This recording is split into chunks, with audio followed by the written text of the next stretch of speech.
Hey, hello. Happy Monday. Welcome to Chair Pilates again. We worked a bit on the upper body last week and then we worked on the feet and the lower legs. So I want to start in the middle this week and think about getting the rib cage moving.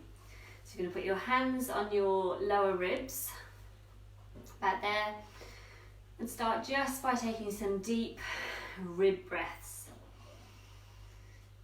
Making sure you breathe all the way out, so you give your shoulders a chance to drop down. Deep breaths.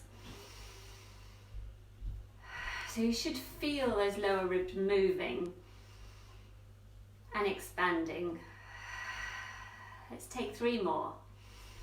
How much can you fill your rib cage up? All the air out.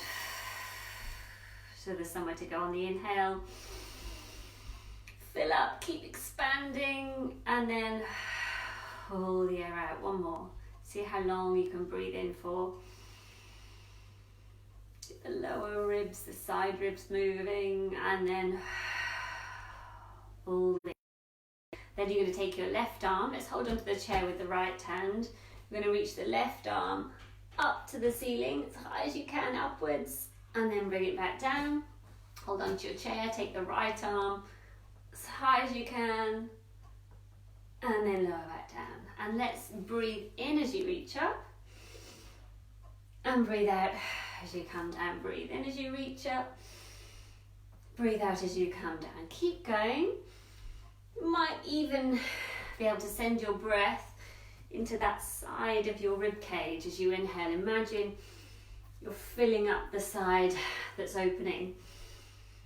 So a good reason for getting your ribs to move is that your ribs attach in via little joints to your vertebra at the back. So if we're getting the rib cage moving, we're also getting the spine moving, and vice versa. 2 more. Inhale. Okay, now we're going to get the spine rotating. So we're going to put the right hand on the inside of the right thigh, the left hand on your chest, and then you're going to sit as tall as you can, and we're going to start to turn to the left, gently pushing into your thigh with your right hand. See how far you can go. Ideally, don't allow the pelvis, don't feel like the pelvis is, or the bottom's moving on your chair. Just seeing how far you can go with the chest to that first bit of restriction, and then look behind you, look at your left elbow, direction it's pointing, and take some deep breaths again. See if there's any room in the rib cage to breathe in and out while you're there. And then let's come back. I'm reversing it, so this is your left hand on the inside of your left thigh, right hand up on your chest bone, lifting up tall. We're going to gently push into that left hand. Try not to let the hips move. See how far that elbow can go, the right elbow. Then look in the same direction as your right elbow, looking behind you. Breathe into your rib cage. It might feel quite restricted here, but see if there's any room. And then we'll go a bit quicker. Switching hands. Now we're following the left hand is on your chest bone, the left elbow behind you, going taller, almost as if you're getting taller as you're spiraling, so you're making some room in your spine. This time when you get there, let's unfold the left arm, so you're reaching it behind you. Reach through your fingers, breathe, and then come back. Now right hand on the thigh, left hand on your chest bone, left hand on the thigh, right hand on your chest bone. As tall as you can. Follow that elbow back behind you. And then unfold your arm behind you. Reach your fingers behind you. See how far back we can go with that hand. Breathe. And again, switching over the arms. Lifting up tall, following the elbow behind you. And then unfolding the elbow when you can't go any further. Reaching through your fingers. Are you still going upwards with the crown of the head? Come back round, switching over, lifting the chest bone, reaching the elbow when you can't go any further, unfolding your arm, reaching through the fingers. I'm a bit close to the wall, but you're reaching your fingers behind you. And then one more each side, a bit quicker. Hand on the chest bone, the elbow. Push gently through the hand that's on the thigh. Reach the fingers behind you. Lift your chest bone and take a deep breath. One more. Switching the arms over. Lift the chest. In the hand that's on the thigh. Stretching the arm behind you, reaching the fingers. Try to breathe into the rib cage. And then coming back around to the front. You might have felt that you're a bit tight in the chest there. So let's interlace your hands behind you. Interlacing the hands. We're going to pinch the shoulder blades back, and then you're going to try and stretch your arms. Your elbows probably won't straighten, don't worry if they don't, but you're trying to reach the hands away from you. When you're holding that stretch in the chest, let's let the chin drop down, let the head go, and then relax. And then again, the hands up, fingers are interlaced on your lower back. You're pinching your shoulder blades, pointing the elbow back at least. And then taking the hands away from you, letting your chin drop, holding that stretch. That might be quite strong. We're going to do one more. Hands on the lower back, elbows pointing back, reaching the hands away, and then dropping your chin down and holding that stretch. And then relax, and our rib cage should be moving a bit better now. So let's now put your hands on your knees.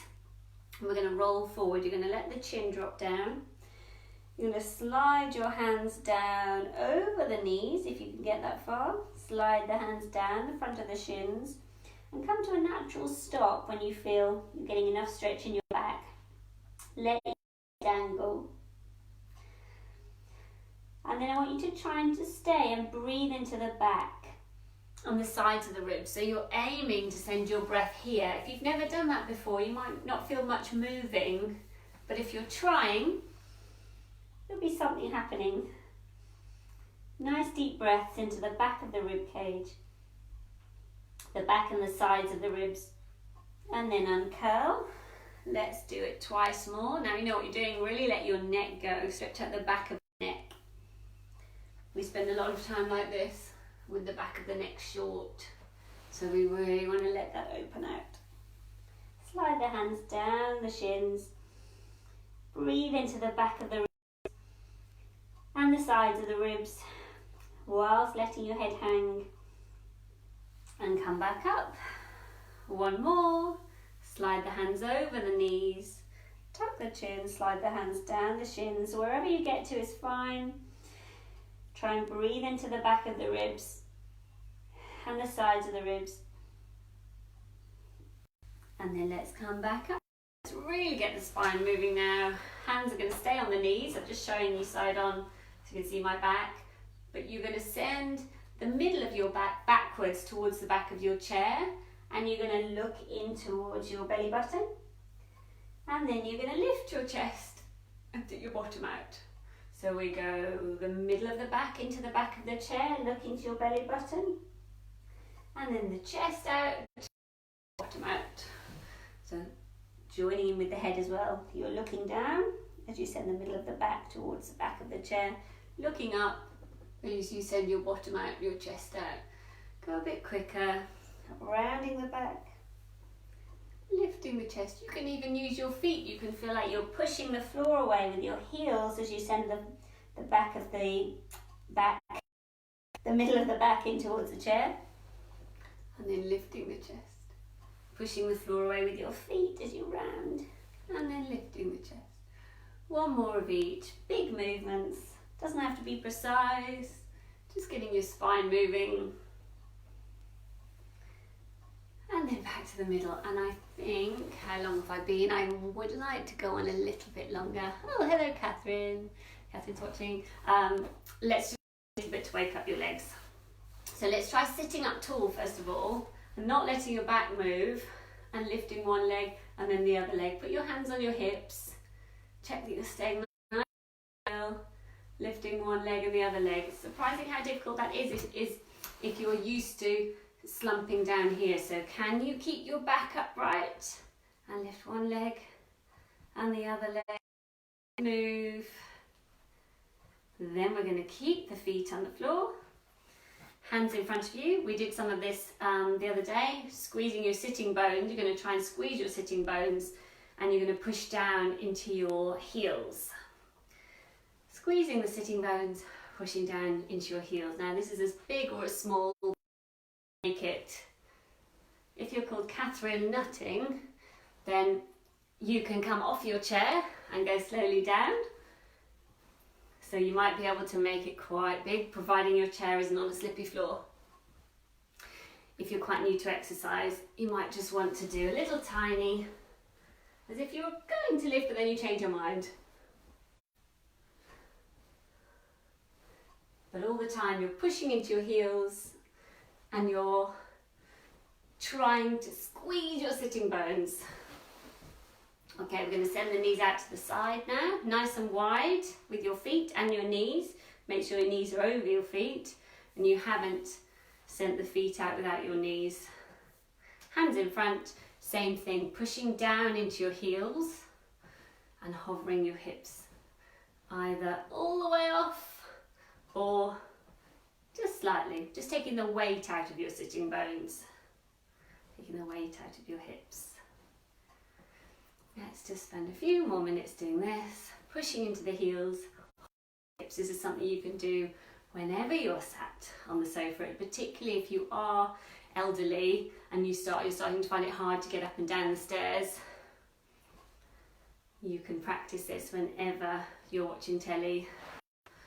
Okay, I think we'll leave it there. Let's roll the shoulders around to finish.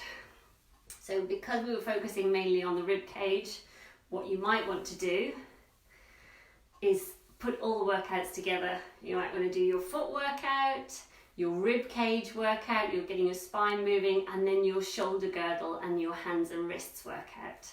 That would be perfect.